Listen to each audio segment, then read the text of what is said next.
Olá, estamos chegando com o programa que leva até você iniciativas empreendedoras, os resultados e prospecções das companhias listadas no mercado brasileiro. E no BMC Business de hoje, nós vamos bater um papo com o Túlio Sintra, que é CEO do Grupo Priner, e o Marcelo Costa, CFO e também diretor de RI da companhia, uma empresa especializada em acessos, pinturas industriais, tratamentos de superfícies e isolamento térmico. Na segunda metade de 2020, com a reabertura da economia, as indústrias voltaram a produzir e a demandar serviços de manutenção. E a Priner tem se beneficiado dessa demanda represada para retomar o crescimento. Além disso, a companhia de serviços industriais sempre tem buscado soluções inovadoras que oferecem praticidade, aliando aí a produtividade e conservação ambiental. Ações que nós vamos conhecer melhor a partir de agora.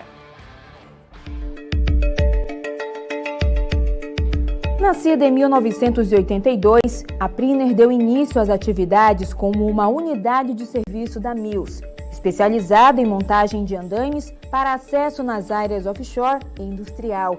Em 1990, a empresa deu mais um passo, ampliando as atividades, passando a oferecer serviços de pintura industrial e isolamento térmico.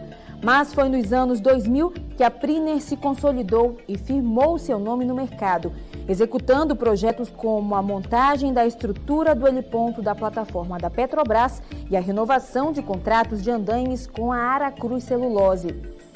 Em 2009, aconteceu o lançamento do Habitat, habitáculo pressurizado que oferece segurança para a execução de trabalhos a quente, como solda, corte e esmerilhamento.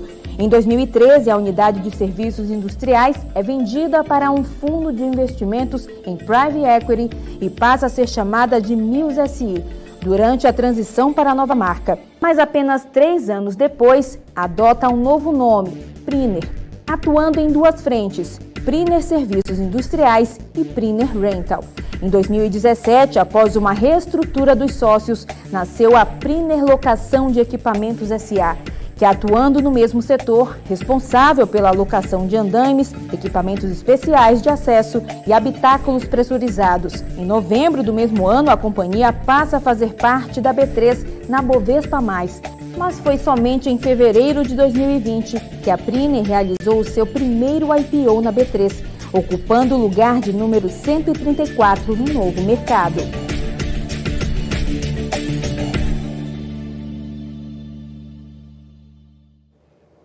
É isso aí, esse foi só um pedacinho da história dessa companhia, né, que a gente vai saber mais daqui a pouquinho, batendo um papo com o Túlio Sintra, CEO do Grupo Priner, também com o Marcelo Costa, que é CFO e diretor de RI da companhia. Mas antes, eu quero trazer o Alex André, que é especialista de investimentos, meu parceiro aqui de todas as tardes no BMC Business, já está aqui ao vivo com a gente. E aí, Alex, dia de falar sobre esse setor de serviços ainda da indústria, né, que com a pandemia no ano passado sofreu bastante, né, Alex? Com certeza, Débora. Esse setor também muito demandado em relação à retomada econômica.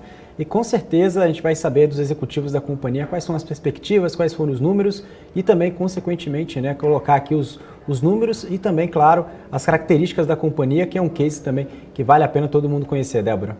É isso aí, Alex. A gente ainda vai falar também um pouco dos resultados da última temporada de balanços, né? Hoje trazendo aí os números de Allied e também de Unipar, para que vocês possam conhecer um pouquinho mais desses cases da B3. Mas antes, para a gente entender melhor os números da Priner, também saber mais sobre os próximos passos da companhia, nada melhor do que conversar ao vivo com o Túlio Sintra, que é CEO do Grupo Priner também, e o Marcelo Costa, que foi diretor de RI da companhia. Já estão aqui com a gente. Sejam muito bem-vindos aqui ao BMC Business, Túlio e Marcelo.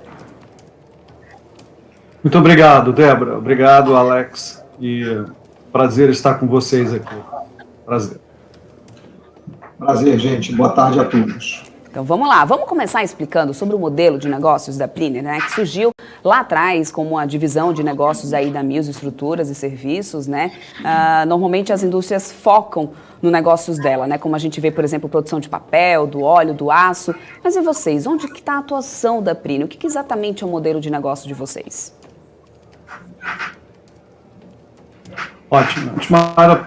Ótima iniciativa de fazerem esse vídeo de introdução que buscou desde a gênese da companhia lá na Mills em 1984. O nosso modelo de negócio é trabalhar em engenharia de manutenção, o qual é o segmento de engenharia que traz a integridade das plantas industriais. nosso core business é trabalhar nas indústrias, porque todas as indústrias têm círculo de calor, portanto, todas as indústrias demandam isolamento, e nós provemos esses isolamentos. A ausência do isolamento incrementa o consumo de gás, de nafta, de eletricidade e a perda de produtos que estão circulando nas tubulações. Dado que toda a indústria também é feita de metal, é refém da corrosão, nós somos uma empresa que remove essa corrosão e dá manutenção no aço para que você não perca a integridade da estrutura metálica. E dado que tudo é sempre muito alto, os acessos servem para nos levar até os trabalhos de pintura e de isolamento. Além disso, nós prestamos serviços também de caldeiraria, que são os serviços onde você tem que recuperar toda uma estrutura de metal, construir uma nova e montar lá. Então, o nosso modelo de negócio é uma engenharia de manutenção para o segmento industrial, seja ele o segmento industrial como infraestrutura ou o industrial papel e celulose, siderurgia, mineração, óleo e gás. Nós fazemos isso, Débora, através de planejamento, de colocação de equipamentos de alta produtividade e pessoas nas indústrias e nas plataformas. E recebemos ou por metro quadrado tratado, ou por homem-dia, ou por locação dos equipamentos que nós temos nas plantas, ou por metros de pintura ou de isolamento. Esse é o nosso modelo de negócio. Perfeito. Bom, eu vou deixar livre aí para quem, por favor, quiser tomar a palavra, fazer alguma complementação, que isso aqui fique um bate-papo aqui, por gentileza, né, descontraído, porque a nossa intenção é realmente, né, interligar um pouco mais aí as companhias com os investidores. Então, fiquem à vontade, quem quiser complementar um outro, Túlio ou Marcelo, fiquem à vontade, a gente está aqui só para poder bater esse papo mesmo, tá? Eu vou continuando por aqui, que eu quero falar um pouquinho sobre a suspensão, na verdade, redução das atividades industriais, né, que aconteceram aí depois de todas essas medidas de lockdown aí no ano passado, e isso teve, claro, o seu preço, né, já que isso reduziu a demanda de serviços, né, e vocês tiveram momentos em que a empresa simplesmente não pôde atuar, e com certeza isso impactou fortemente aí na receita da companhia. O que mudou nesse período, sim? O que vocês precisaram adaptar de estrutura, de infraestrutura? Houve redução de equipe? Como que vocês passaram por esse período que a gente sabe que acabou afetando bastante vários setores e várias empresas? Vou responder então mais essa. Débora, essa é uma excelente pergunta. Quando foi anunciado o efeito da pandemia, houve um susto imediato no mercado e uma paralisação imediata. As indústrias, os clientes, as principais indústrias brasileiras, elas não sabiam o que fazer e elas simplesmente impediram as empresas terceiras de entrarem nos seus facilities. Houve uma paralisação forçada de toda a estrutura da cadeia de suprimento.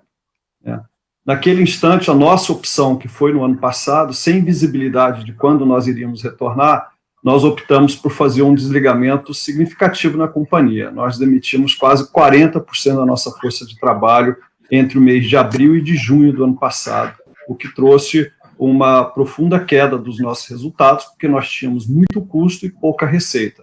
As indústrias não sabiam como retomar as atividades de manutenção ali dentro. À medida que nós fomos avançando de julho em diante, que pese o progresso da pandemia, as empresas aprenderam a utilizar as medidas sanitárias para que pudesse fazer alguma coisa nas suas plantas, que não pode se abster simplesmente falar, não, eu não vou fazer isolamento, não vou fazer acesso, não vou fazer caldeiraria, não vou fazer pintura. Isso não é possível dentro da indústria, demanda engenharia de manutenção para manter a integridade das suas unidades o tempo todo. À medida que nós fomos aprendendo a fazer isso, então, ônibus que antes nós carregávamos uma pessoa, um banco ao lado do outro banco, duas pessoas nos bancos dos ônibus, passamos a usar uma pessoa. E aí começou a ficar caro. Nós colocamos uma estrutura de plástico separando os ônibus. Depois os refeitórios não podiam entrar mais do que 30% do volume de pessoas. Nós tínhamos filas enormes. Passamos, então, a colocar separações em acrílico entre uma cadeira e outra, e fomos nos adaptando. Depois nos adaptando a fazer exames contínuos, semanais nas pessoas. O sistema de monitoramento aumentou bastante. Para embarcar, nós passamos a fazer quarentenas de 5 a 7 dias. Então, a pessoa ficava 5 a 7 dias dentro de um quarto de hotel, sendo monitorado ou para os nossos enfermeiros e médicos, ou pelo do cliente, ou a Petrobras, ou a Modec, ou a Equinor, antes de poder ter a autorização para embarque. Então, nós fomos adaptando isso, que definitivamente subiu os nossos custos, porque as pessoas custavam mais do que antes e produziam menos. Mas nós conseguimos destravar as receitas e as receitas começaram a subir. A demanda pela engenharia de manutenção, pelo serviço de manutenção, ele foi acumulando por causa de 6, 7 meses com uma velocidade muito aquém do que a indústria demanda. Só que, o que aconteceu, Débora, que vale mencionar aqui? O lockdown, ele é válido quando todo mundo fica em casa, e não faz nada. Só que as pessoas ficam em casa e chamam um alimento pelo iFood ou pelo Rappi. A alimentação demanda a cadeia de logística, a cadeia de embalagem, a cadeia de pessoas que estão lá na cozinha, a cadeia de suprimentos inteira funciona. E as pessoas vão fazer reformas nas suas casas. A cadeia industrial precisa prover tubulação, cimento, concreto, fitens sanitários e tudo mais. Então, a bem da verdade, as pessoas em casa, elas continuam demandando toda a cadeia econômica funcionando. E, assim, tudo continua funcionando. Então, e isso advém da indústria. Você imagina o salto de produção que a indústria de embalagem deve ter tido durante esse período. E a indústria de embalagem é papel e celulose. E o salto que foi de reformas nas casas. Então, assim, e o salto de consumo de plásticos. Então, a indústria de petroquímica, a indústria química, a indústria que supre isso tudo nunca parou. Nós entramos em 2020 com receitas que nós não esperávamos ser tão fortes, elas estão a cada mês maior do que o mês anterior.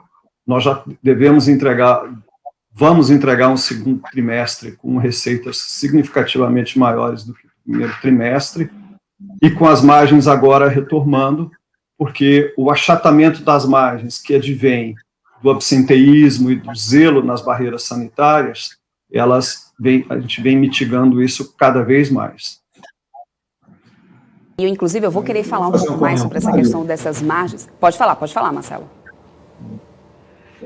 Quando a gente analisa os resultados da companhia no ano passado, né, a gente nota um baque bastante grande no segundo trimestre, em função dessa explicação que o Túlio deu. E a Priner, ela tem uma característica, ela reage muito rápido a qualquer intempérie, né? Se a gente olhar a história da companhia no passado, foi assim quando veio a crise do Lava Jato, por exemplo, né? E agora, novamente, na pandemia. Os nossos resultados no terceiro trimestre e no quarto trimestre recuperaram muito rapidamente em relação ao segundo trimestre. No primeiro trimestre de 2021, sofremos de novo em função da segunda onda da pandemia, e a nossa expectativa para o segundo tri de 21 realmente são números muito bons. Eu diria para vocês que a companhia está vivendo um momento, o Túlio está na companhia desde 2012, eu estou desde 2013, eu não tenho receio de falar que a companhia está vivendo, apesar da pandemia, o melhor momento da nossa história, né? A demanda está muito alta, os nossos investimentos no primeiro TRI de 21 foram de 21 milhões, o que não foi recorde aqui na companhia, e isso para atender a essa crescente demanda. As sinergias comerciais entre as empresas recentemente adquiridas e a Priner, elas estão indo de vento em popa, e isso dá para a gente uma segurança, uma confiança muito grande pelo futuro que a gente tem, o futuro próximo e o futuro a longo prazo, vamos falar desse jeito. últimos resultados, como vocês disseram, vocês têm realmente tido essa recuperação, inclusive uma demanda, né, forte, cada vez mais, né, batendo recordes, inclusive, como eu já vim acompanhando algumas coisas que saíram, né, na mídia. Nesse primeiro trimestre, inclusive, desse ano, vocês conseguiram manter todos os contratos firmados, né? E como é que ficou, então, o ritmo de investimento nessa situação? Porque as margens ficaram um pouco mais pressionadas, como vocês já falaram um pouquinho, né? Mas vocês acreditam que isso ajudou a impactar nesses resultados? Como que está agora esse andamento disso? Como que está o ritmo, então, de investimentos, já que agora começa aí essa recuperação que já é visível nos números? Os contratos firmados no ano passado, todos foram retomados. Eu acho que eu posso lhe dizer que nós iniciamos o ano passado com um backlog, quando nós abrimos o capital, de perto de 500 milhões de reais em contratos em carteira. Passou-se o ano da pandemia, nós faturamos quase 300 milhões no ano passado, e nós mais do que repusemos toda a carteira de contrato que nós tínhamos a despeito da pandemia. As margens, elas vêm sendo afetadas, Débora, principalmente pelo fato das restrições de entrada nas plantas e de acesso às plataformas. Então, você fica com um custo de pessoas em casa que não conseguem produzir tudo que elas poderiam produzir. Respondendo objetivamente o que você falou sobre o investimento, para você ter uma ideia, em geral nós investimos em 15 milhões de reais ano em equipamentos novos. Nós já investimos 21 milhões apenas em 3 meses. E nós não temos equipamento mais em pátio para atender tudo que nós já vencemos e o que está por vir. Então, nós vamos ter mais uma rodada de investimentos pesados na companhia em breve, para atender o que nós temos de crescimento orgânico. Nesse primeiro trimestre, a despeito dessa queda de margem que nós tivemos, nós contratamos 1.500 pessoas, mais ou menos. O que é isso? Isso é mais do que nós demitimos no ano passado, durante o período do Covid. E nós fizemos isso durante janeiro e março, que foi o pico, infelizmente, o pico de óbitos do Covid no Brasil. Então, nós temos sido capazes de, apesar dessas adversidades da margem, de atender nossos clientes, de zelar pelos funcionários, de fazer investimentos, cuidar dos shareholders, cuidar dos stakeholders, e não deixar os nossos clientes ávidos assim, ou por não prestação do serviço, ou por alguma adversidade de doenças ou de óbitos dos nossos funcionários. Nós temos tido muito sucesso no zelo sanitário com eles. Exatamente até isso que seria a minha próxima pergunta, era para se aprofundar um pouco mais essa questão das margens, porque a gente sabe, né, que subiram os custos com toda essa saga que acabou se tornando essa atuação da companhia no novo normal, se assim a gente pode dizer, né, incluindo justamente essa despesa aí de funcionários em quarentena obrigatória para depois conseguir trabalhar, mas a Prine está altíssimos os custos, né? Altíssimos. Pois é, imagina, ter que pôr o funcionário ali numa quarentena para depois conseguir funcionar, então, ou seja, é uma coisa que realmente, né, nenhuma empresa conta com isso de uma hora para outra, e sem ter uma previsão de tempo, né, porque a gente fica meio perdido quando que isso vai acabar, quando que vai voltar realmente ao que era antes, né, mas como vocês falaram também, vocês têm recebido um volume de pedidos, de propostas muito maior do que a média histórica da empresa, e isso já dá para reverter um pouco nessa questão das margens pressionadas, né, então acredito nos próximos resultados a gente já deve começar a ver essa mudança. A nossa capacidade de gerar valor em margens é superior ao que a gente está entregando, mas é assim, a gente está numa frente de trabalho qualquer. Se tem alguém com uma suspeita de contaminação, a frente de trabalho é praticamente afastada por 15 dias, então isso traz pesos realmente grandes. Nós também estamos tendo um efeito da inflação, Débora, que acho que é bom as pessoas entenderem o que está acontecendo. O efeito de uma ausência de partes e equipamentos e materiais no mercado. Dado que a cadeia, como eu falei, não é todo mundo que fica em casa, porque o mundo continua girando, né? Então, a gente comprou caminhões em outubro, novembro do ano passado, que estão sendo entregues agora, em abril. Você imagina o Brasil levar 6, 7 meses para entregar um caminhão com adaptação para guinchos MUNC. Alumínio, nós começamos a comprar alumínio em novembro do ano passado, eu estou recebendo alumínio recentemente, então não tem alumínio para dar conta da demanda. as tintas subiram 25%. Então, assim, e isso é uma inflação por conta da oferta, onde eu acho que teve um período de paralisação da indústria ou de redução muito grande que desorganizou a cadeia de suprimentos.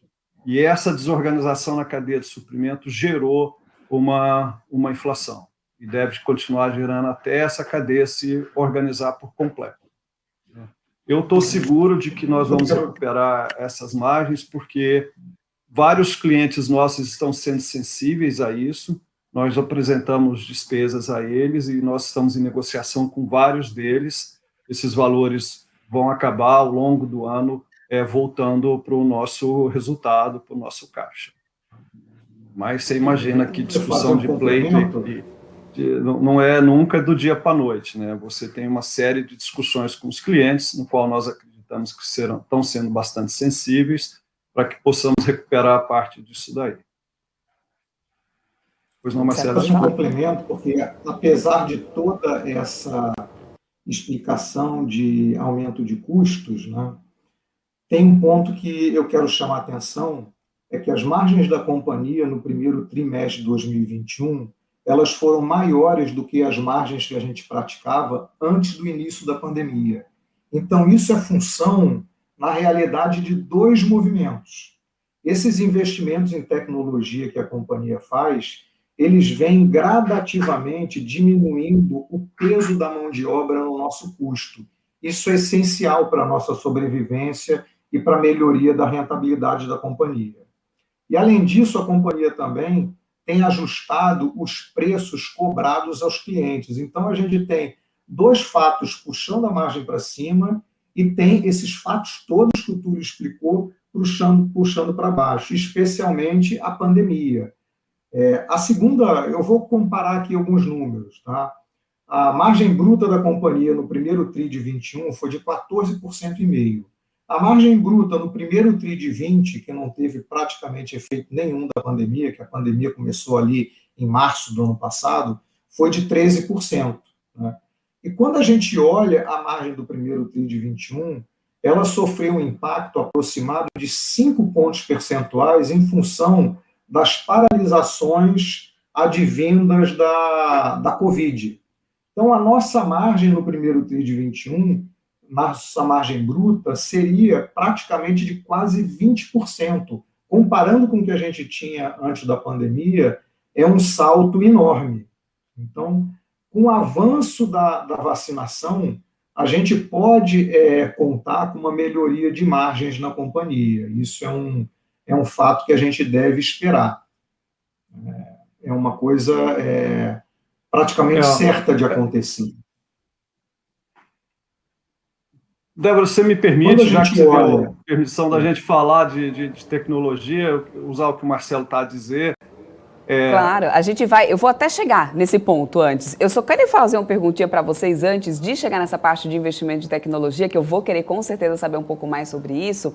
Eu queria voltar um pouquinho lá atrás, no IPO de vocês, né, que foi em 14 de fevereiro de 2020, vocês captaram aí cerca de 200 milhões de reais, né, e esses recursos seriam utilizados para poder efetuar essas aquisições, ampliar essa gama de serviços para clientes e tudo mais. Mas a que pé está isso hoje? Lembrando que logo em seguida do IPO foi quando veio, né, toda essa questão do caos da pandemia, foi bem logo em seguida, né, vocês acabaram tendo que adiar um pouco os planos a partir daí de compras, mas no ano passado ainda já adquiriram algumas empresas, né, de inspeção, e nesse ano vocês também devem estar acelerando esse processo de M&As, como a gente já vinha batendo um papo aqui antes, vocês comentaram que já tem algumas coisas que já estão engatilhadas. Eu queria entender como que está o processo de integração com essas empresas que já foram adquiridas e o que já tem aí no gatilho daqui para frente que vocês possam, claro, falar para a gente. Lógico. Nós captamos, o valor que nós captamos foi de 160 milhões, porque teve também uma participação da saída dos fundos, né? Nós adquirimos a empresa Polyend no ano passado, uma empresa que tem uma qualidade técnica excepcional, com prêmios e tudo mais, uma empresa que nos dá muito orgulho pela capacidade técnica deles, e desde então nós mais do que dobramos o número de equipamentos de inspeção que eles têm, principalmente em phased array, que é uma técnica de inspeção. Mas, de novo, compramos equipamentos no ano passado, lá para outubro, os equipamentos começaram a chegar recentemente, porque nós também tivemos problemas de logística de aviões para cá, por mais simples que fossem os equipamentos, né? Nós avançamos em vários M&As do ano passado e nesse ano, enfrentamos muita dificuldade, que é o valor. Imagina que, mas numa situação de pandemia, onde o target está com menos obras e menos projetos e menos caixa, ele é muito suscetível a vender para uma empresa capitalizada como a Priner. Não é bem assim, porque o vendedor começa a dizer não é hora de vender. Então, o volume de vendedores que falam agora não é a hora de vender, porque eu vou estar vendendo em baixa, é muito grande. E nós, como uma empresa toda cuidadosa na valorização, no cálculo do valor da companhia, a precificação do futuro é muito mais difícil agora também, porque a extensão da velocidade de retomada de cada uma dessas atividades impacta o valor presente, que é bastante afetado pelo cenário de receita e margem do curto prazo. Então, quando você fala, nós passamos uma onda 2 muito pior que a onda 1. E aí começa a ver gente falando de onda 3, fala de onda 4, o Chile com vacinação de quase 100%, e ainda tem problemas, então a gente fica com dificuldade de montar o valuation para esses targets. Nós avançamos em vários, estamos assim em negociação com 2 companhias hoje em dia. Eu estou confiante que esse ano nós vamos fazer mais um anúncio só que de um porte bastante maior do que o da Polyend no ano passado, e que vai nos levar a uma diversificação na área de manutenção industrial, que eu tenho certeza que o mercado vai entender e vai gostar da estratégia. Então, eu espero, e é isso que nós estamos trabalhando, que antes do release do terceiro TRI ou do segundo TRI, do segundo TRI, nós possamos fazer algum tipo de anúncio. Isso só demora um pouco mais ou menos, porque é diligência, é valores, é cenários, é isso, por aí vai. E sobre a integração, que você me comentou, a Polyend hoje ela é totalmente integrada, nós fizemos um trabalho de pessoas bastante rico, e a qualidade das pessoas que nós encontramos lá é uma qualidade excepcional. O RP da companhia já roda aqui dentro, e nós vamos incorporar o CNPJ da companhia em alguns meses. Então, eu diria que a integração da Polyend está totalmente concluída. Perfeito. Também, mesmo Débora, que pode falar, claro, Marcelo. Perdão, quando nós fizemos o IPO, o destino do IPO, dos recursos, eram 3. Os M&As, capital de giro para financiar o crescimento da empresa e CAPEX.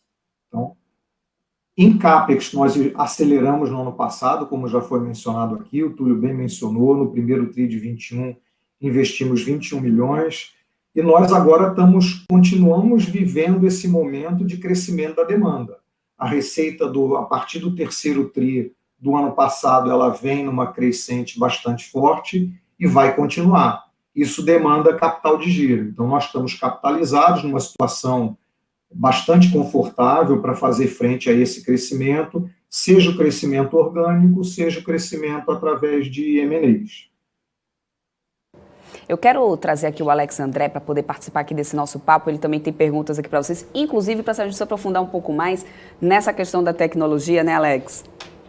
Isso mesmo, Débora. É uma pergunta, né, que falando um pouco mais sobre a questão de tecnologia, a primeira parte é a questão de equipamentos e depois de processo, ou seja, o que a companhia ela fez realmente para ela mudar, né, o seu patamar em relação de processo, ou seja, o que foi empregado, como você estava falando, principalmente em questão de RP, enfim, questão de processos que foram implementados, que podem até agilizar e ganhar escala, sinergia, e também a relação de equipamentos, né, ou seja, quais são os investimentos que a companhia também pode fazer, né, ao longo dos próximos meses, enfim, dos próximos trimestres, que podem também alavancar a companhia, principalmente com essas novas tecnologias empregadas em relação ao onde a Priner atua, né, ou seja, nos seus principais modelos de negócio.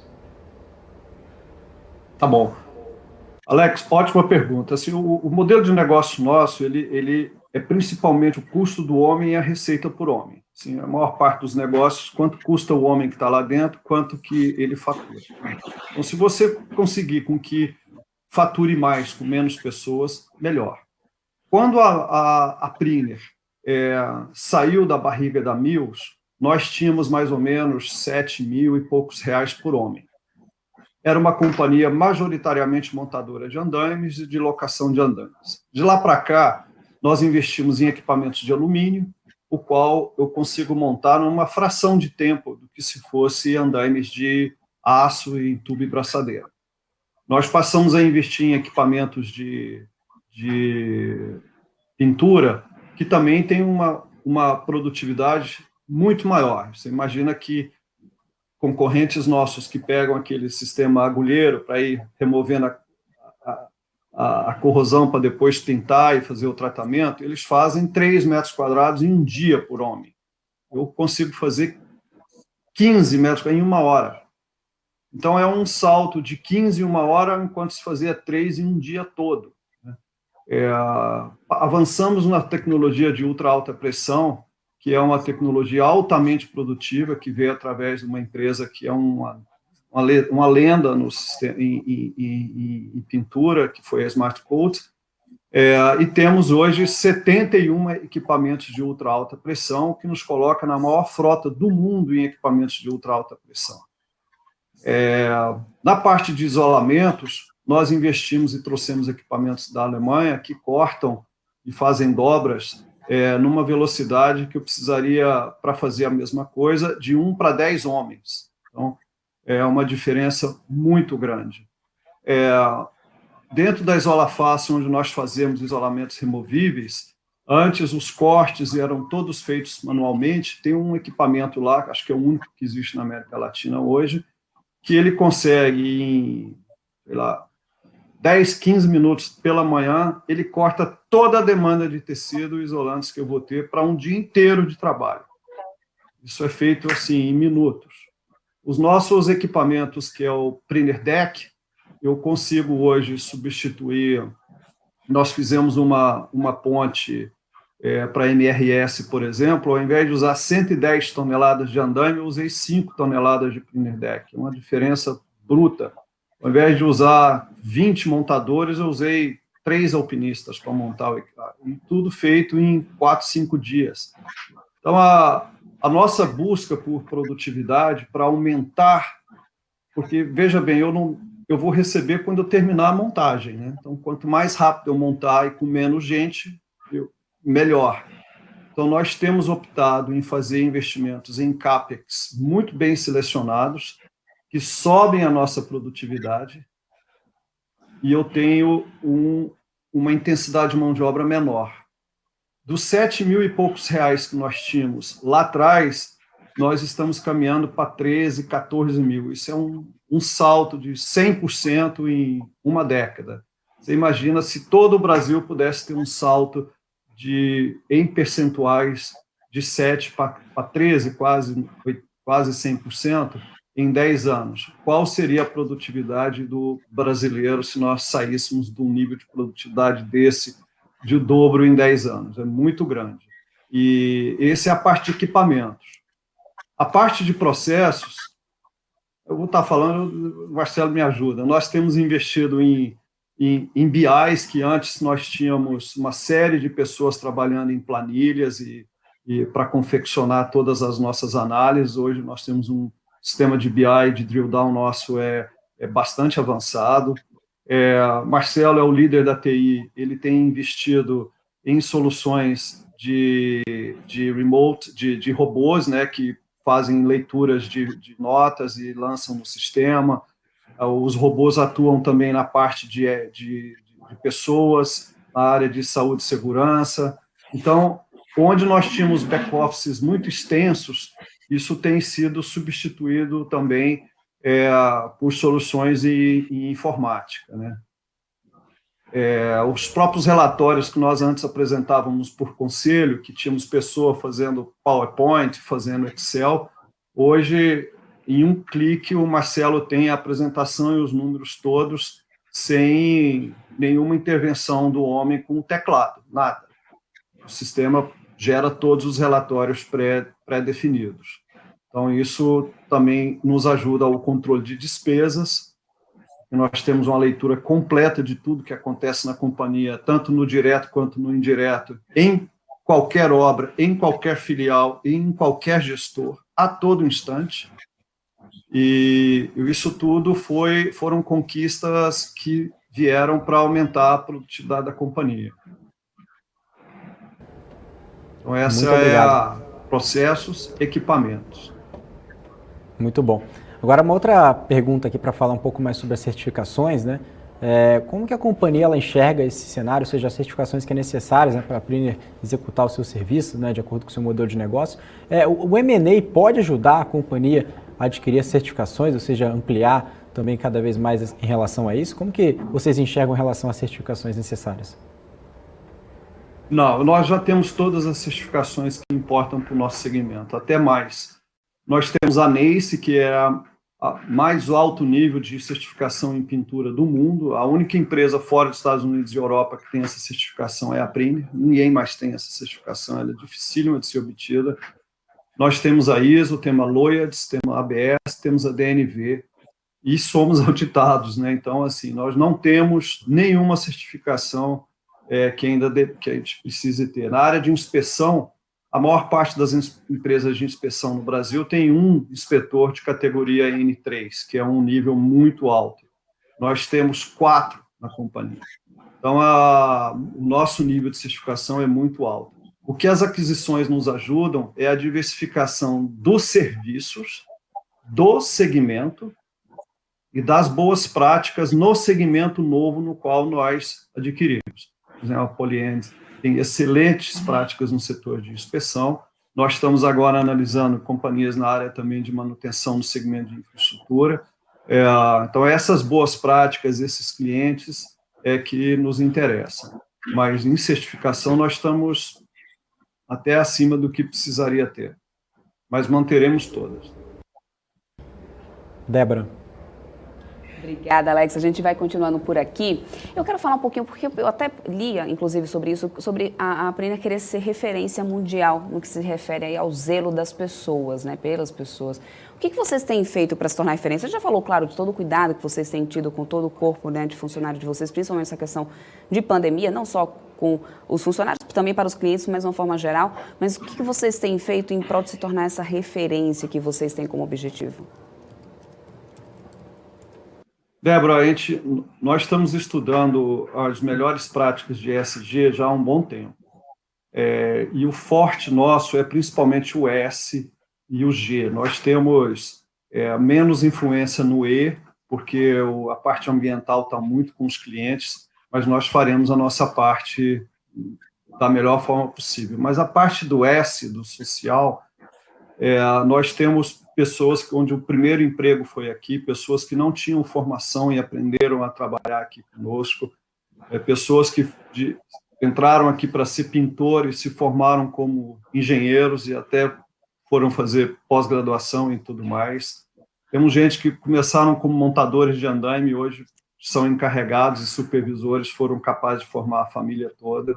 Então, nós temos uma presença na sociedade muito grande. Então, como que nós queremos fazer isso? Nós temos estudado as atividades que nós já praticamos da escola de formação de pintores, de inspetores, de montadores. Nós temos um trabalho de psicólogos e de atuação junto às famílias dos nossos funcionários, dos embarcados principalmente, muito forte. As práticas de benefícios, de salários, de bonificação, de boas práticas da relação do líder-liderado, que nós temos na companhia, e de cultura, são muito fortes, muito boas. Eu acredito que se fizer uma pesquisa de satisfação na companhia, vai ser altíssimo o número de pessoas que simplesmente ama trabalhar conosco. A gente tem esse orgulho de que a Priner é uma família.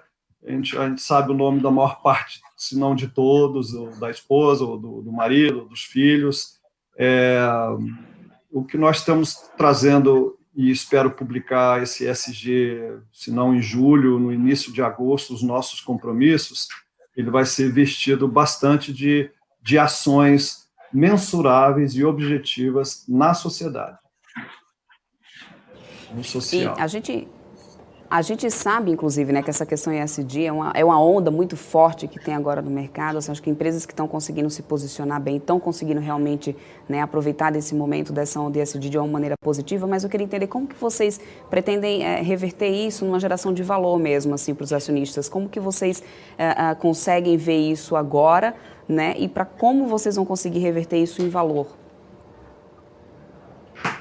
Olha, o ESG, eles são processos, são compromissos nossos com o ambiente, com o social, com a nossa transparência. Eu acho que voltar como valor para o acionista vai ser uma consequência das boas práticas das nossas pessoas. As nossas pessoas, elas estarão tão felizes com o ambiente que trabalham, se sentirão valorizadas, reconhecidas, eles vão ver uma diversidade rica e contributiva, uma transparência que lhes dá muito orgulho, as nossas atividades de ambiente, eles falam, nossa, que bom que a Priner se preocupa com isso.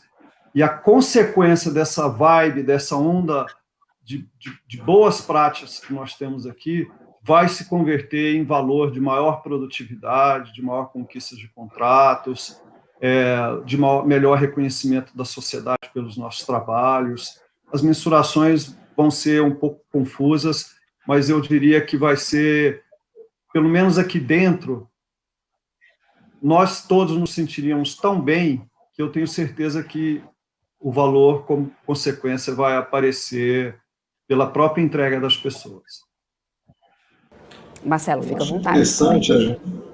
Eu acho muito interessante a gente acompanhar o que vem acontecendo aqui na companhia, especialmente com o crescimento da receita, né? Nós temos aqui, as pessoas vibram, né, com as constantes quebra de recorde que a gente tem feito com receita mensalmente.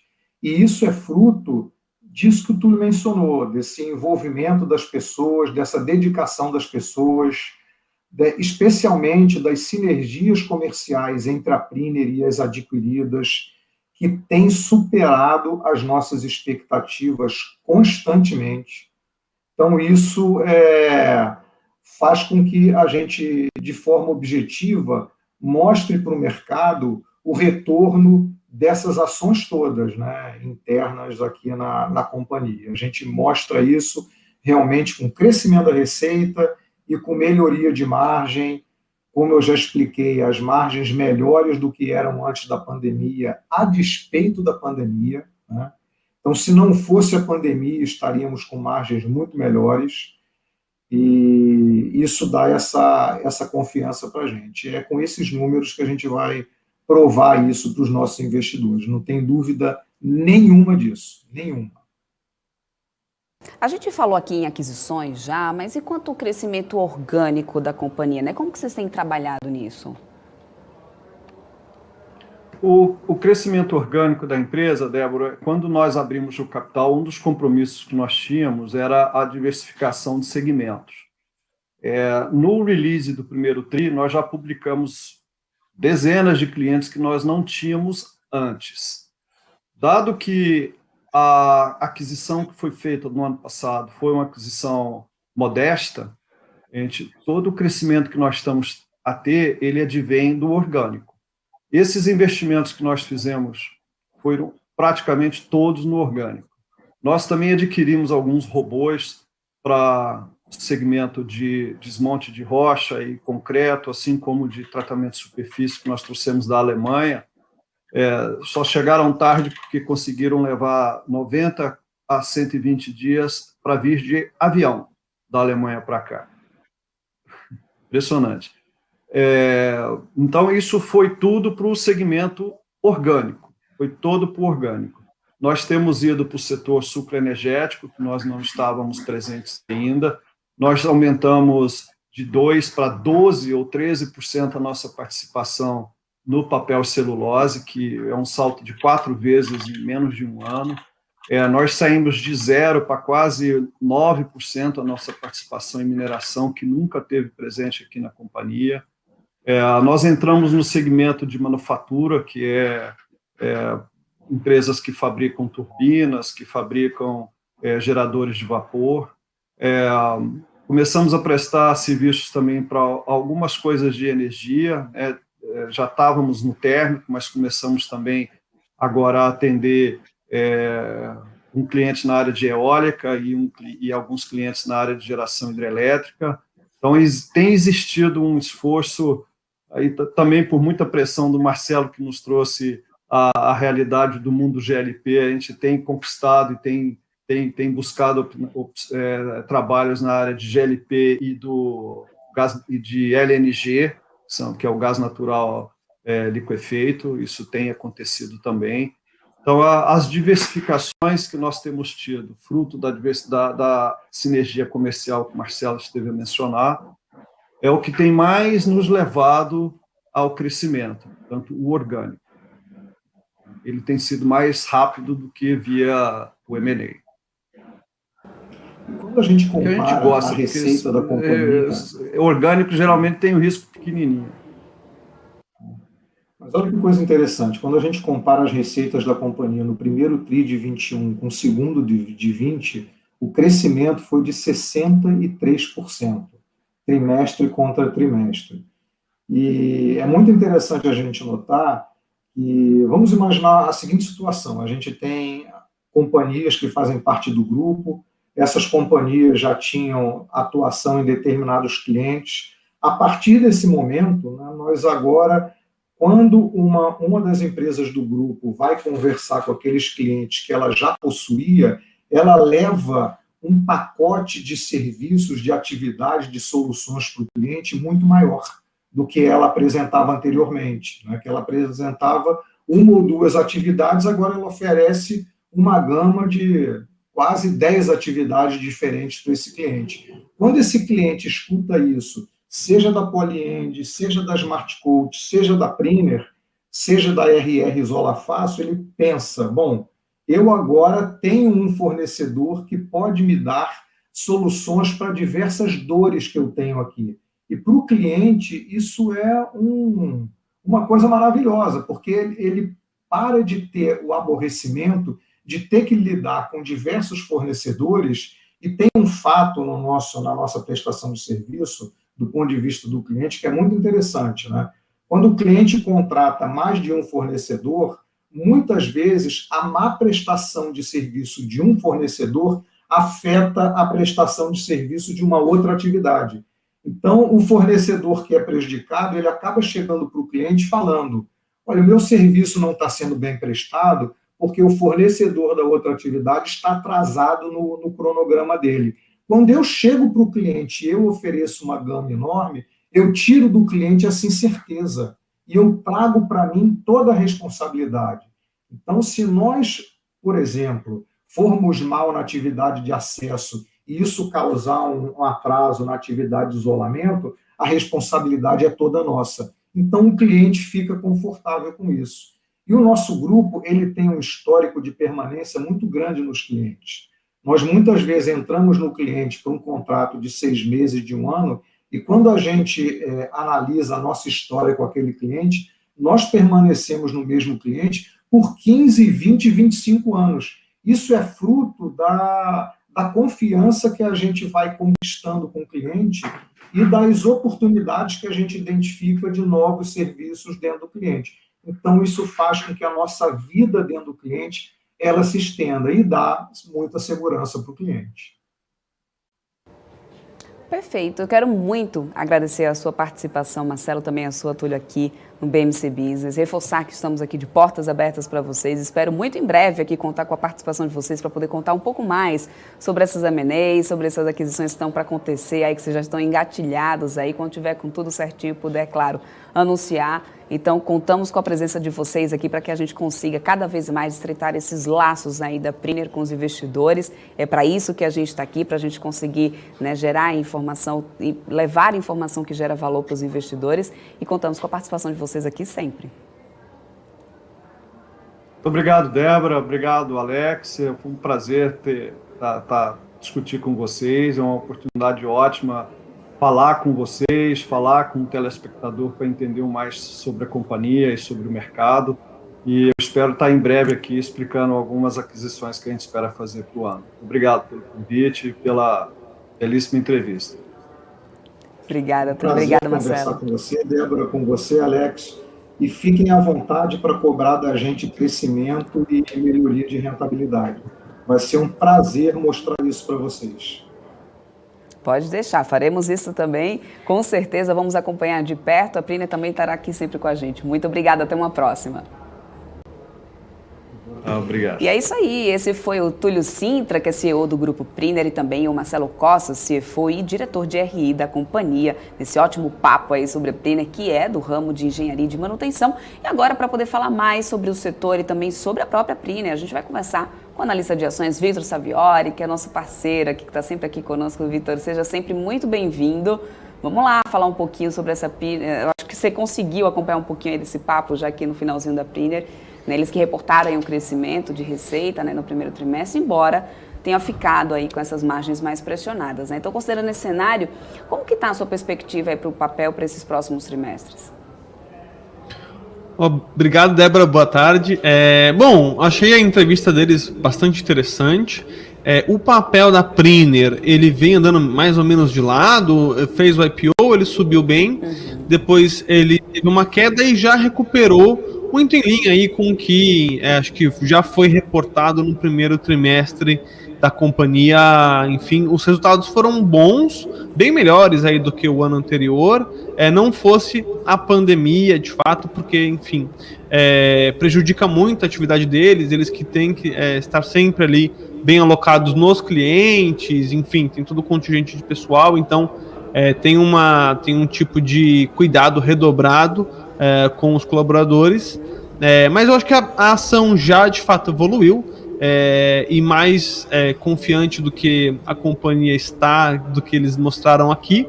Eu acho que, enfim, seguindo essa tendência deles conseguirem oferecer mais serviços para os clientes, terem novos M&As aí no pipeline evoluindo, e é uma companhia que ela não é uma empresa tão grande assim na bolsa, isso pode fazer bastante preço para cima na ação, sim. Inclusive, eles falaram um pouco sobre os investimentos, né, da Priner, que nesse primeiro trimestre chegaram a 21 milhões de reais. Segundo o relatório também da companhia, esses recursos foram utilizados para poder dar, né, mais suporte ao aumento de demanda e também para poder substituir equipamentos locados aí de terceiros, que eles também explicaram muito bem isso aqui com a gente, né? Você acredita que já no próximo trimestre a gente consiga ver os resultados desses investimentos? Olha, talvez no próximo seja um pouco curto, vai depender muito aí do cronograma, enfim, de fato eles receberem. Eles até falaram que, né, teve equipamento difícil de chegar, então talvez tenha algum tipo de atraso por conta disso, mas eu acho que vale a pena reforçar que a companhia, inclusive, ela está com várias vagas abertas para contratar novos funcionários, está fazendo investimentos, ou seja, ela está com demanda, né? Tem, enfim, os desafios da pandemia, como toda empresa está enfrentando, mas eu acho que aquele principal risco que bom, será que vai cair o movimento, ela vai perder cliente, coisas nesse sentido, isso está totalmente fora de questão, o que é muito bom, e ainda que alguns clientes, né, o volume caia um pouco, ela não perdeu o cliente, mas de fato a pandemia dificulta um pouco, mas os clientes estão ali, né? Então, uma vez que as atividades podem retornar ao normal, isso volta, né? Então, acho que sempre quando a gente está investindo, principalmente em empresa industrial, né, durante a pandemia, a gente fica um pouco com esse receio, mas como bem eles colocaram, geralmente eles entram em um cliente num prazo mais curto, né, um prazo de contato um pouco mais curto, e acabam ficando bastante tempo nesses clientes, porque, primeiro, os serviços que eles prestam é bastante específico, então é difícil você também conseguir arrumar outra empresa para fazer o mesmo trabalho, e aí você ganha confiança, enfim, acaba sendo bom para os dois lados, e com isso a rotatividade de cliente também e a atividade deles nos clientes acaba sendo baixa. Uhum. E o EBITDA da companhia no primeiro trimestre de 2021 foi de 66,7%, que foi inferior aí um pouco, inferior ao de 2020. Além dos impactos, claro, dessa segunda onda da pandemia, a empresa atribuiu como causas dessa redução do EBITDA alguns eventos não recorrentes, né, no primeiro trimestre do ano passado. O que você acha que pode ter pesado mais nesse caso? Claro que a gente sabe que toda essa questão da pandemia acabou afetando diretamente, mas você acha que alguma coisa pode ter também ajudado, contribuído ainda mais do que isso? Eu acho que acaba sendo uma série de fatores que acabam impactando a dinâmica. No ano passado eles tiveram alguns outros eventos não recorrentes, por, enfim, gastos lá do IPO também. Neste ano foi basicamente a pandemia mesmo, porque né, no ano passado também já existia a pandemia, mas ela não veio tão forte, tão severa, né? Você teve muita pandemia no segundo trimestre do ano passado, um pouquinho no final do primeiro trimestre do ano passado, mas esse ano a gente já vive no modo pandemia, que ela se intensificou também no final do primeiro trimestre desse ano, e aí o que dificulta na dinâmica da Priner, de fato, é que eles acabam perdendo receita, porque não conseguem operar nos clientes, e o que eles conseguem operar, eles têm que ter um cuidado adicional com os colaboradores, então tem mais gasto com hora extra, tem mais gasto com cuidado, com rotatividade, 14 dias, enfim. Então, o foco principal acaba sendo esse, e tudo que, enfim, que a gente está ligado basicamente com a pandemia, porque do outro lado, né, se não fosse isso, eles até teriam tido mais receita, né, teria crescido mais ainda a companhia. Falando agora do setor de uma forma mais geral, Vitor, porque a gente sabe, claro, como a gente vem falando, acaba que em diversos momentos eles não puderam nem atuar, assim como ele, claro, outras empresas também do setor. Muito se fala de uma terceira onda, né, que inclusive alguns números agora de internação, de hospitais, UTI, já começam a subir um pouquinho, se elevar um pouco mais aqui em São Paulo e outros lugares aí do Brasil. A gente tem uma grande expectativa, claro, no andamento nessa campanha de imunização, né, de todo o Brasil, mas a gente ainda vem caminhando nos passos não tão acelerados como deveria ser o ideal, como aconteceu em outros lugares do mundo. Você acredita, você acha que isso pode vir realmente, de alguma forma, vir de uma maneira pesada que possa acabar impactando diretamente? Eles são bastante otimistas, assim, eles estão desconsiderando aí, né, uma terceira onda, não estão realmente aí, até porque eles estão, como eles mesmos falaram, demanda de pedidos e tudo mais, tem até cada vez mais batido recordes na companhia, né? Mas como é que você tem visto isso? Como que está a tua expectativa em relação a isso para o setor?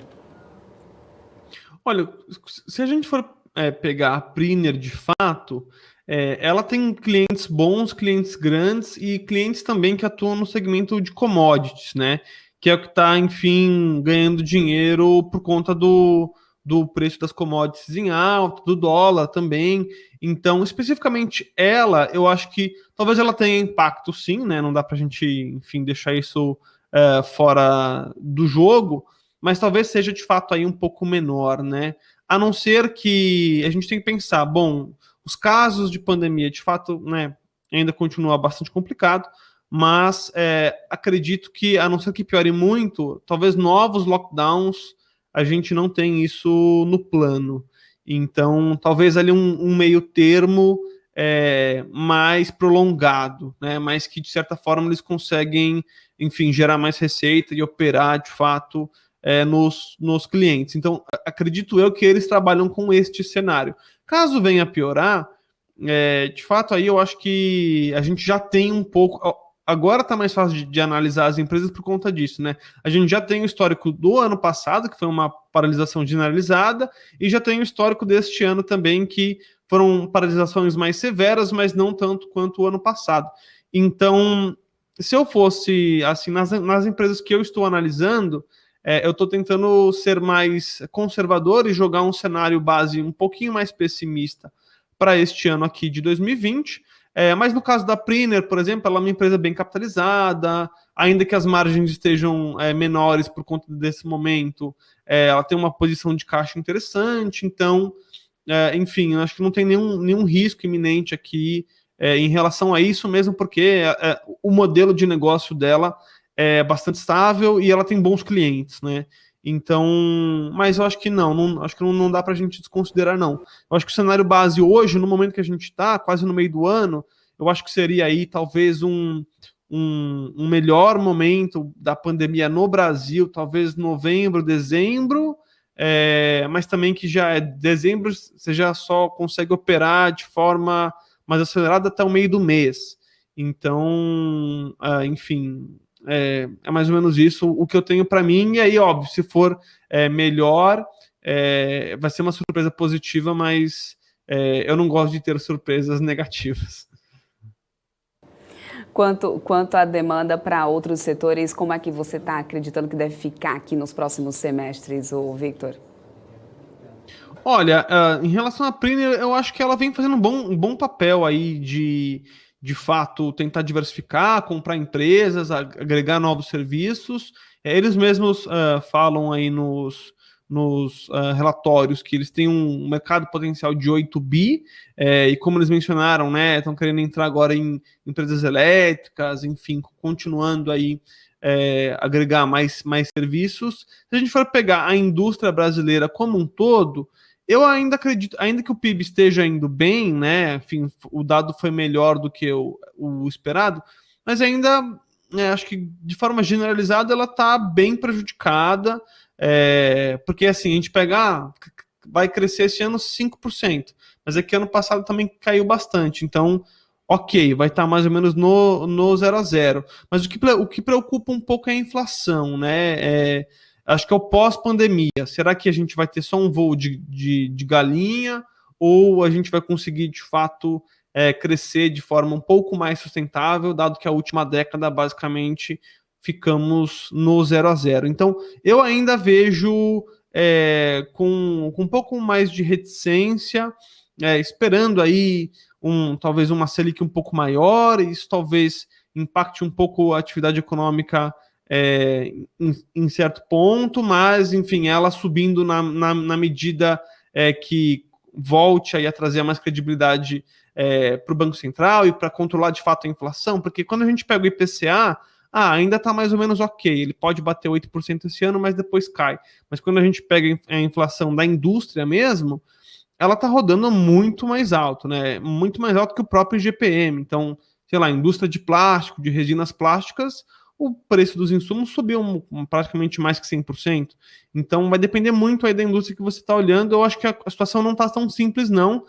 E isso também é um ponto bom ali falando da Priner, que, de fato, ela tem bons clientes, então, talvez para ela a demanda não seja tão impactada, mas a indústria brasileira como um todo ainda vejo com bastante desafio.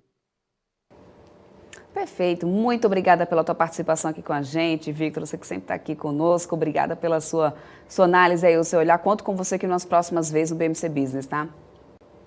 Obrigado, Débora, até a próxima. Até a próxima. Esse foi o Victor Savioli, que é analista de ações, sempre está aqui conosco na BMC, levando para você informações que geram valor para os seus investimentos. Agora a gente vai continuar falando dos resultados da primeira temporada de Balanço 2021 com o senhor Alex André, começando hoje por Allied, né, Alex, que no varejo aí de eletroeletrônicos vem vendendo bastante ultimamente, mais de 11 milhões de itens entre celulares, notebooks, videogames e TVs aí que tem abastecido as gôndolas de 3.500 lojistas de todo o país, assim como também operações online, né? Como que foi o primeiro trimestre da companhia? Vamos lá, vamos entender esses números? Legal, Débora. Também não é só a Allied, né? Também são outros cases também que tiveram um IPO recente, que viram essa oportunidade de se capitalizar e trazer novas oportunidades de modelo de negócio. Então vamos falar um pouquinho da Allied, que também traz aí um crescimento, né, muito forte, como você falou, tanto de número de SKUs, né, como o número também de GMV, promovido pelo aumento aí da pandemia em relação ao ano passado e também agora, né, claro, a pandemia ainda persiste e a companhia surfa, né, esse crescimento do e-commerce. Vamos colocar a apresentação aqui na tela então para a gente falar um pouquinho mais dos resultados do primeiro trimestre. Então vamos colocar o primeiro slide para a gente falar um pouquinho mais do case, né. A companhia ela trouxe aqui no primeiro slide uma capacidade de execução da estratégia de longo prazo, né, trazendo ótimos resultados. Então a gente tem aqui os principais indicadores, tanto operacionais como financeiros. A gente traz aqui primeiro a receita bruta, passa aqui de 1,4 bilhões de reais, um crescimento de 37%.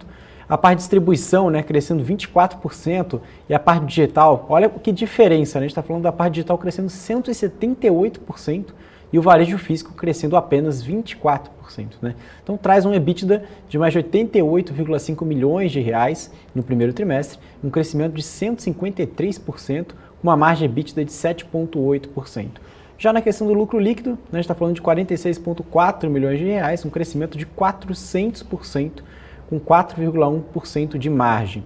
Já na questão dos produtos vendidos, né, passa aqui de 11,3 milhões, um crescimento de quase 30%, e também colocando aqui em número de PDVs, né, em torno de 258 PDVs, sendo aí no março de 2020, né, no ano passado, em torno de 158 PDVs. Na parte do NPS, né, o Net Promotion Score, ou seja, que basicamente aí conta, né, com a satisfação dos seus clientes, ficou no indicador de 83 pontos, né, ou seja, um ótimo nível, e também a companhia colocou em torno aqui de 29 lojas em marketplace, né, ou seja, aumentando também a opcionalidade, né, a omnicanalidade em todos os seus processos.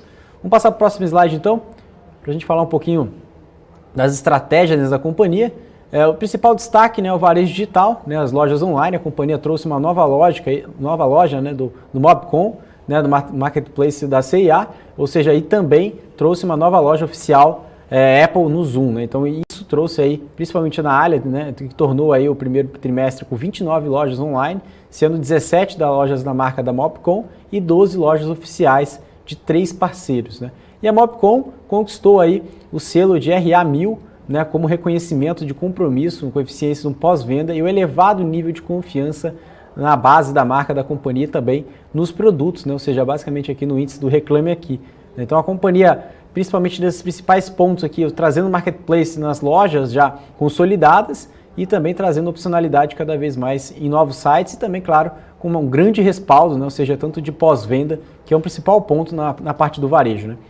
Passando para o próximo slide, vamos conversar aqui, falar um pouquinho mais também sobre outros pontos, né, que agora, falando de omnicanalidade, a companhia tem aqui como cliente, compra no marketplace e retira em uma loja física da Allied, né, ou seja, o pioneirismo do seller com omnicanalidade implementada, como a própria do site de lojas americanas, né, ou seja, você compra no site da Americanas, como esse exemplo aqui, né, um celular, e você pode retirar tanto em drive-thru, na parte do Rappi, Delivery Center, ou seja, a parceria que o Delivery Center faz também com outros parceiros, e também, né, no Click and Collect, que traz aí que a receita da companhia nas lojas físicas da Samsung, né, em março de 2021, teve em torno de 20% da receita das lojas, né? Ou seja, basicamente a omnicanalidade trouxe um incremento da receita, claro, principalmente o cliente ele fica com uma visão totalmente ampla em relação ao consumo, né? Então antes ele tinha a relação de consumo somente na loja física, ele precisava se deslocar à loja física, agora ele pode comprar em casa, enfim, onde ele estiver e retirar em algum ponto de coleta mais próximo, ou retirar na loja, ou também pedir para entregar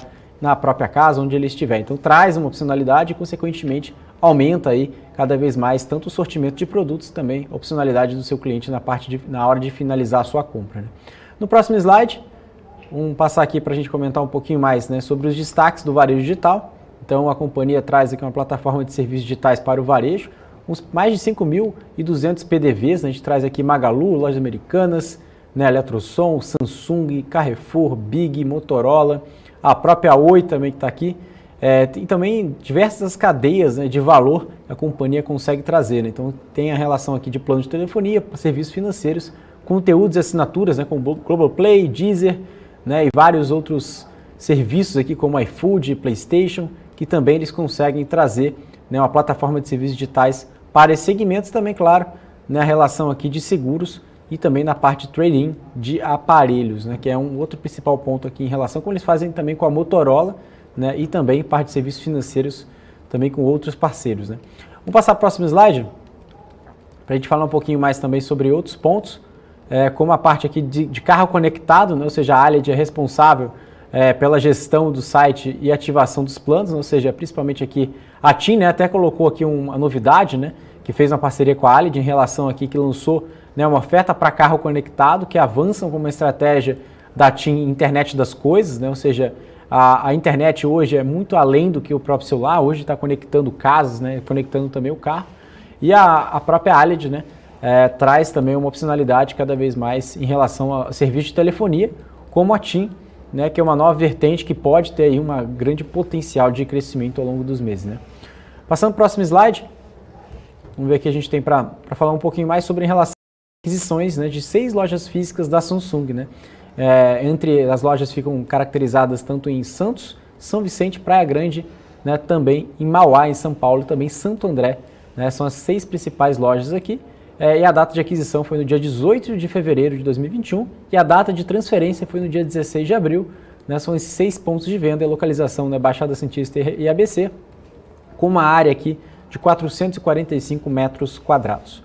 Passando para o próximo slide, vamos ver o que a gente tem aqui para falar também sobre A Aliad, né, em relação à distribuição, a gente está falando que a companhia ela trouxe aí uma assinatura do contrato para distribuição de smartphones e tablets da Apple para a Vivo. Então a classificação de categorias ela vem se recuperando, né? Então a gente vê aqui a relação das fabricantes de casas conectadas, principalmente em relação aqui de assistentes digitais, streamings, tomadas inteligentes e lâmpadas inteligentes. A gente está até falando aqui de algumas companhias que produzem, né, esse tipo de produto, e a própria Aliad faz a relação de distribuição. A parte da linha branca, né, a Consul, Brastemp e também a Midea, né, ou seja, traz uma relação aqui de distribuição de lava-roupas, refrigeradores e fogões, e traz aqui em torno aqui de 18 milhões de reais de receita bruta desses dois tipos de produtos no primeiro trimestre de 2021, ou seja, uma parte bem relevante da companhia, que ela vem cada vez mais, né, investindo. Quando a gente vê aqui a diversificação de categorias, tirando, né, o mix de mobile nesse gráfico como está aqui. Tá?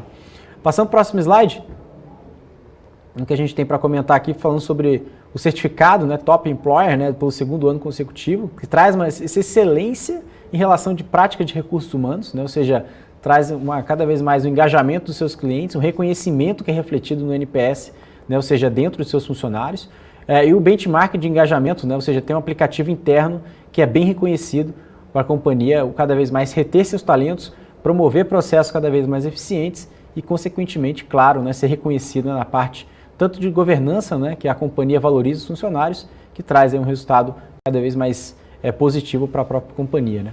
Vamos passar para o próximo slide para a gente falar um pouquinho sobre isso e também sobre outros principais pontos. Aqui na parte dos indicadores financeiros, a gente destaca aqui que a companhia trouxe um crescimento da receita bruta, como os 5 principais destaques que a gente trouxe lá na primeira slide da apresentação. A gente viu aqui a receita bruta crescendo mais de 37%, já o lucro bruto também crescendo, né, junto com a margem bruta, e também, claro, o EBITDA, né, geração de caixa, que saltou de 34,9 milhões para 88,5 milhões, e a margem que saltou aqui para 7,8% de margem EBITDA, e também, claro, o lucro líquido que saltou 400% para 46,4 milhões de reais. Vamos passar para o próximo slide? Para a gente falar aqui um pouquinho sobre os destaques de indicadores financeiros e operacionais de distribuição. Agora, falando do segmento de distribuição, né, de forma mais apropriada, então a gente fala aqui da receita líquida, que cresceu mais de 24%, o volume de produtos vendidos, que também vem sendo crescentes, né, ou seja, nos últimos 12 meses, também o lucro bruto, né, no gráfico abaixo, que também saltou aqui de 62 para 92,2 milhões de reais, e também a parte aqui de mix, né, de produtos do mobile, também ficando cada vez mais representativo em relação da receita líquida da companhia nos últimos 12 meses. Né. Vamos passar para o próximo slide, para a gente falar um pouquinho também sobre os indicadores financeiros de varejo. Né. A companhia trouxe aí um indicador muito forte de 85%, né, de crescimento de receita líquida do varejo total, né, chegando um pouco mais de 290 milhões de reais, e receita líquida de varejo digital, que cresceu mais de 178% para 173 milhões de reais. Já o lucro bruto do varejo total superou 88 milhões de reais, a gente está falando aqui de uma margem de mais de 30,4%, e a receita líquida no varejo físico tive um crescimento de 24% para 117 milhões de reais. Vamos passar para o próximo slide, para a gente falar um pouquinho mais sobre isso.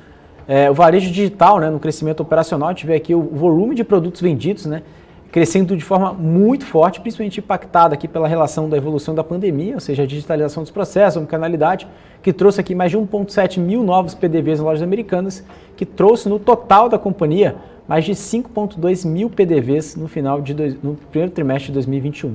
Né, falando de números de cartões ativados, né, na Solt, né, principalmente no cartão de 1.000 unidades, nesse indicador, a gente está vendo aqui um pouco mais de 21,1, né, mil unidades aqui de cartões ativados, né, que traz aqui 6,2% de share de vendas, mais de 18,7 milhões de carteiras de recebíveis no final do primeiro trimestre de 2021, ou seja, isso foi bem incipiente, né, foi criado ali em dezembro de 2019, né, ou seja, a companhia ela vem crescendo de forma muito acelerada e agora, né, superando, né, indicadores aqui muito fortes, né, saindo aqui um pouco mais, né, de 60 mil cartões para agora, né, principalmente mais de 200 mil cartões ativados, mais de 20 mil cartões ativados, né, ou seja, um número muito forte. Vamos passar ao próximo slide para a gente falar um pouquinho mais sobre isso. Nos destaques operacionais do varejo físico, a gente tem aqui que a receita líquida, né, ou seja, também veio caindo, né, ao longo do trimestre, mas veio se recuperando em relação ao segundo trimestre de 2020, né, ou seja, chegando um pouco mais de 117 milhões de reais, abaixo do quarto tri, mas bem acima do segundo trimestre, né, que foi o pior ponto da pandemia. Em relação aqui, quando a gente tem o mapa do Brasil, né, a gente vê aqui os principais pontos, A gente vê que a companhia está muito bem penetrada em regiões do sul, sudeste e também do nordeste do Brasil, também fazendo uma parte aqui em relação ao norte do Brasil, que traz aqui um indicador negativo de same-store sales, né, ou seja, das vendas das mesmas lojas, caindo 3,8%, com ticket médio aumentando 44%, ou seja, chegando mais de R$1.000, R$1.055, né, e também o ticket médio de celulares em torno de R$3.000, né, ou seja, em março de 2021. Também, claro, impulsionado também pelo número de pontos de venda do varejo físico, que também veio saltando desde março de 2020 até agora, em março de 2021, claro, impulsionado por novas lojas, né, como são implementadas, como estava comentando aqui nos últimos slides, que é muito nítido a gente ver esse crescimento em relação ao PDV. No próximo slide, vamos ver o que a gente tem para comentar em relação a isso. A gente vê aqui a rentabilidade operacional, ou seja, dos principais indicadores.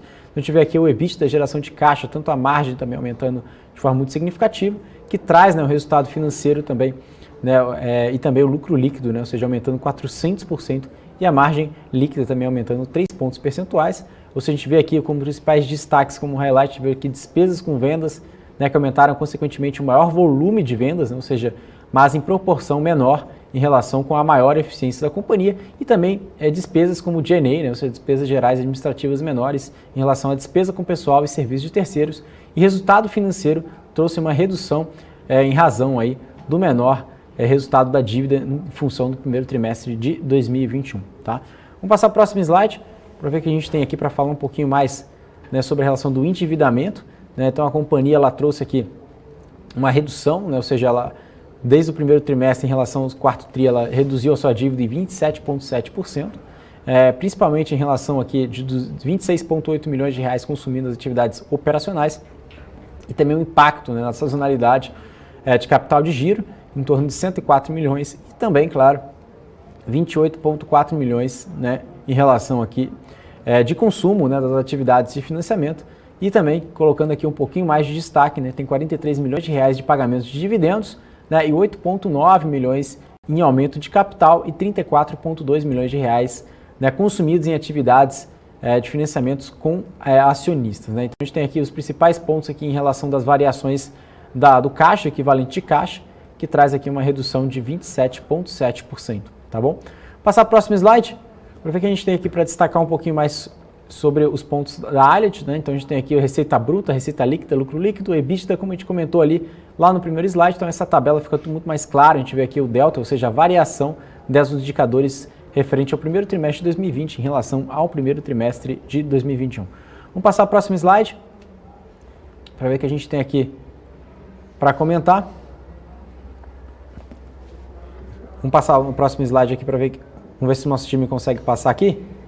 Para a gente falar de uma outra empresa, que a Allied, a gente já conseguiu finalizar aqui para a gente falar um pouquinho mais sobre a Unipar, né, Débora?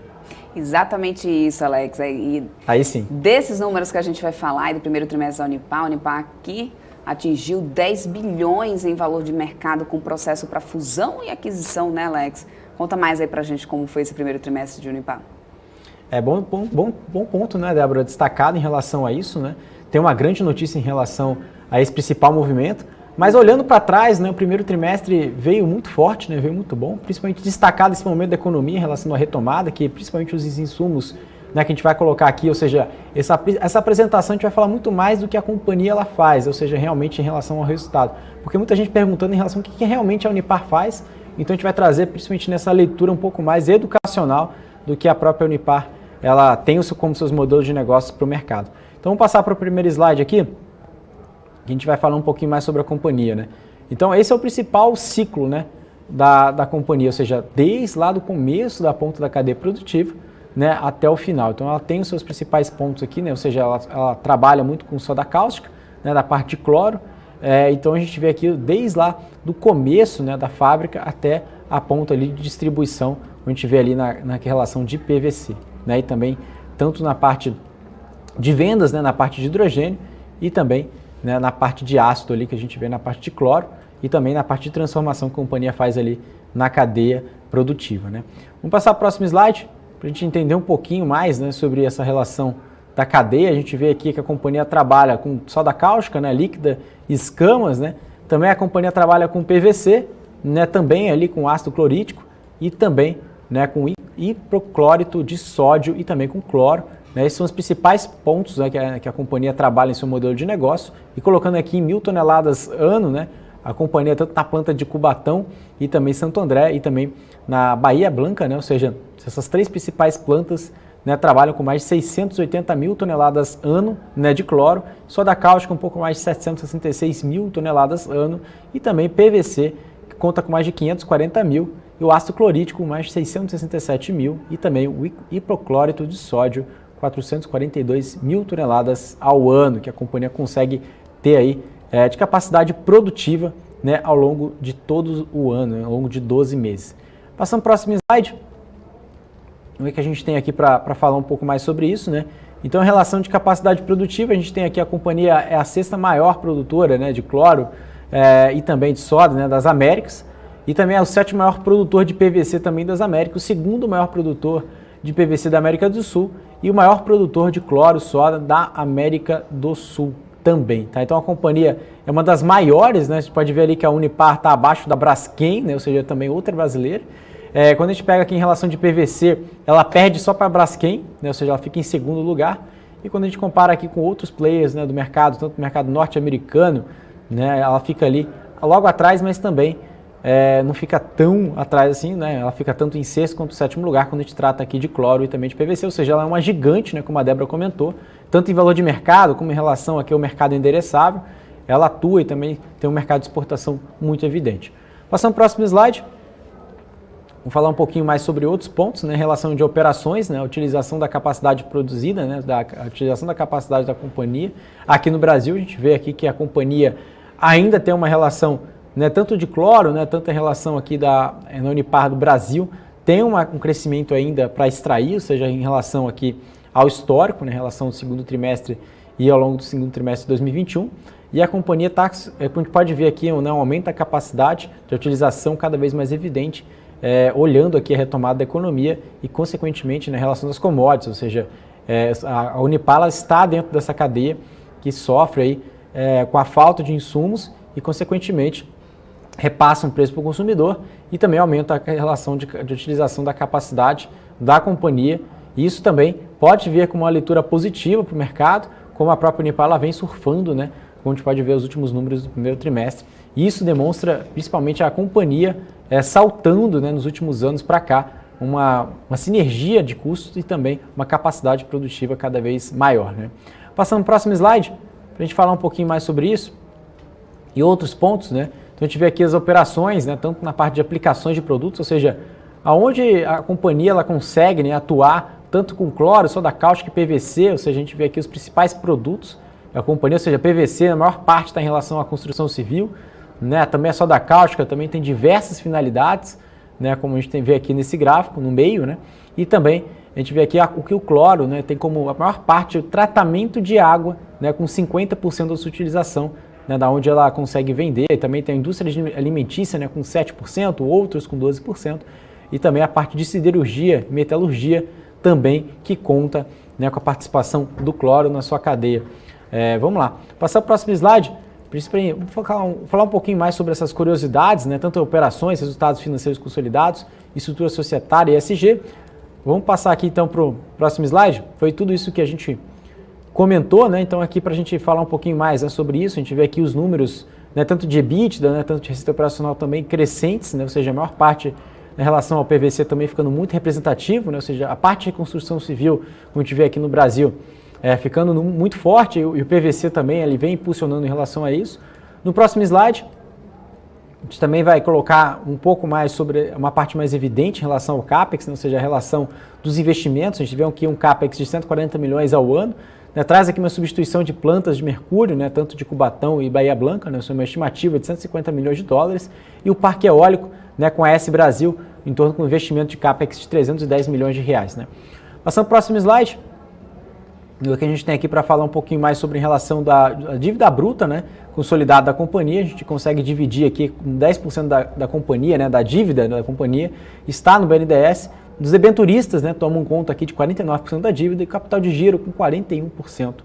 Então a gente vê aqui a dívida bruta consolidada aqui, principalmente em relação aos 557 milhões de reais, com uma dívida líquida de 400 milhões de reais, né, negativos. Né? Então a companhia tem uma posição de caixa de mais de R$1 bilhão, né? Então a companhia ela tem mais posição de caixa do que a dívida, por isso que a gente fala que a dívida líquida negativa de R$490 milhões, quando a gente pega principalmente o valor da dívida bruta e tira aí pela posição de caixa e equivalente de caixa.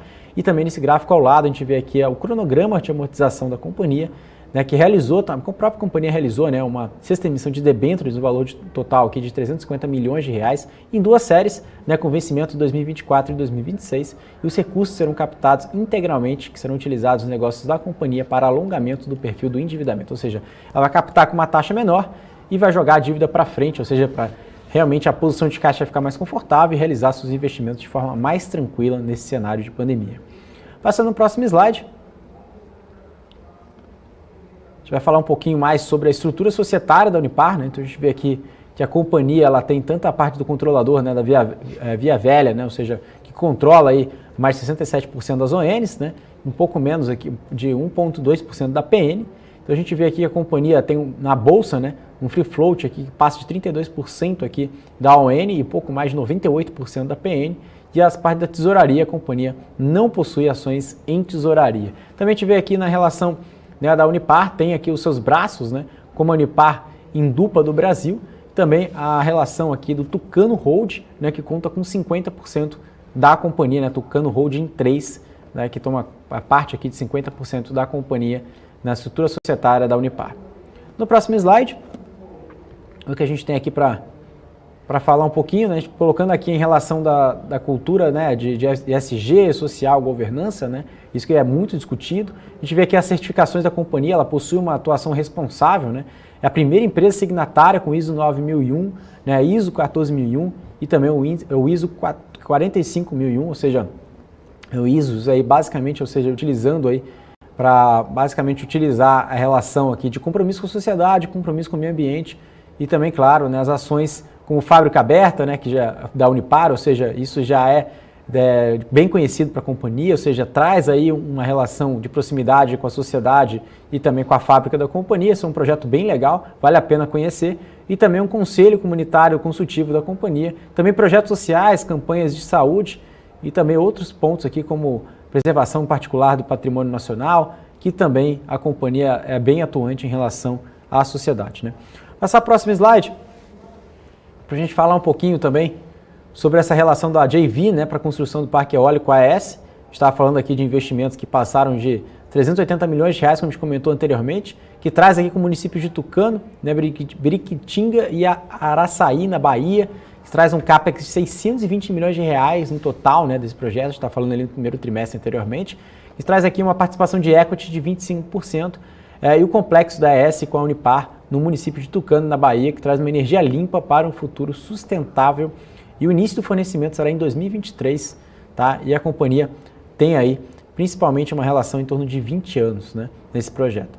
Passar para o próximo slide, para ver o que a gente tem aqui para finalizar em relação de estratégia, né, segmentada em 4 pilares, tanto em pessoas, eficiência operacional, foco no cliente e também a sustentabilidade. Esses são os pilares que a Unipar coloca, né, ou seja, nos seus principais modelos de negócio, para crescer, né, ou seja, para cada vez ficar mais relevante. Precisam de pessoas qualificadas, precisam de uma excelência operacional, sinergia, precisa também ter o foco no seu cliente e também uma relação de fidelização referente a todos os seus parceiros, seus stakeholders e também sustentabilidade, ou seja, cada vez mais ficar responsável pelo meio que o cerca, tanto na parte social e também na parte ambiental, como a gente comentou nos slides anteriores. Passando para o próximo slide. Vamos ver aqui, a gente tem para falar um pouco mais sobre a missão, visão e valores, né, da companhia. Com valores eles colocam aqui como ética, credibilidade, comprometimento, cultura de resultado sustentável e também a Unipar, né, faz a química acontecer para gerar valor, né, principalmente as pessoas e acionistas e clientes, como eu tinha falado aqui anteriormente, dos stakeholders, né, e também ser referência global no mercado de atuação, como eles já são, né, alguns pontos, principalmente aqui na América do Sul e também aqui no Brasil, mas crescer cada vez mais com transparência e responsabilidade nos seus principais mercados onde ela atua. No próximo slide, vamos ver que a gente tem aqui para falar um pouquinho mais sobre a diretoria e conselho. A gente traz aqui os principais nomes, né, dos principais executivos da Unipar, ou seja, para quem ainda não conhece, né, a gente tem aqui o conselho fiscal, também na parte aqui da presidência da companhia de diretoria executiva e também em todo o conselho de administração, que a gente consegue ver os principais nomes, né, do board da companhia. Vamos passar para o próximo slide então, já que a gente conheceu um pouquinho mais sobre a diretoria e conselhos. Então, o histórico, né, da companhia, a gente vê aqui desde lá do começo, né, desde 1969, a companhia ali teve a constituição da União Participações Industriais e até agora, em 2021, que teve a 6ª emissão de debêntures, e também lembrando que o ano passado teve, né, a transição também do CEO. No próximo slide, vamos ver o que a gente tem aqui, não temos nada, acabamos aqui também a apresentação de Unipar. Débora, um case aqui bem interessante, né, ligado aqui ao setor químico também, ligado à retomada da economia, cada vez mais está presente aqui na economia do Brasil. Pois é, isso aí. A gente vai voltar depois com mais resultados, falando de mais resultados por aqui, né, Alex? Mas por hoje, vamos ficando por aqui. E aí a gente depois traz mais detalhes de outras companhias, outros cases aqui do mercado para todo mundo, para que a gente consiga continuar gerando cada vez mais informação com valor aí para os investimentos aí dos nossos telespectadores, não é isso, Alex? Então, até mais. Disse tudo, Débora. A informação gera valor e essa é a nossa missão aqui no BMC Business, cada vez mais trazer novos cases, trazer executivos e cada vez mais, né, clarear, né, a mente de todos os investidores para melhorar a sua visão na hora de investir. Débora, muito obrigado a todos da equipe da BMC News e você também que sempre nos acompanha e deixar um grande abraço para todo mundo. É isso aí. Eu também vou ficando por aqui, lembrando que você pode continuar acompanhando as notícias do mercado nas redes sociais da BMC News, porque aqui temos informação que gera valor ao seu investimento. Eu, Débora Oliveira, vejo você amanhã. Obrigada pela sua audiência. Tchau, tchau.